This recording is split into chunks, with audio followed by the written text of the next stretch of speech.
रमजान मुबारक का आखिरी अशरा जारी है और ईद उल फितर को चंद दिन बाकी हैं। पीर महल का सफ़ेद पोश तबका इंतहाई परेशान है। महंगाई की सताई अवाम से दुकानदार भी मायूस नजर आ रहे हैं। तो पिछली बार जो हम सूट 1000-1200 का सेल करते थे, इस बार वो 2000-2500 से भी ज़्यादा हो गया है।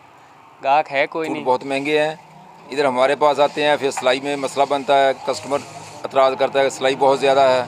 शहरियों ने नए कपड़े खरीदने की बजाय पुराने कपड़ों की धुलाई के लिए धोबियों की दुकानों का रुख कर लिया है। मरतबा अपने बच्चों के लिए और अपने लिए कोई खरीदारी नहीं हम कर सके, अभी तक वैसे ही। कमर तोड़ महंगाई में धोबी भी कारोबार ना होने का रोना रोते नजर आते हैं।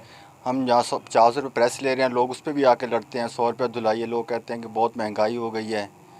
परेशान इतने हैं, बिजली के बिलों के बहुत ज़्यादा आ रहे हैं। बहुत ख़राब हैं और जो लोग नए सूट लेके आते थे ना हमारे पास, अब वो भी पुराने सूट तैयार करवा रहे हैं। महंगाई का ये आलम है कि जो आदमी के पास 3-3 सूट लेके आता है वो एक ही गुंजाइश पे आ गया है। इस साल सफ़ेद पोश तबका भी महंगाई के हाथों परेशान है और ईद की खुशियां मनाने के लिए नए सूट नहीं ले रहा।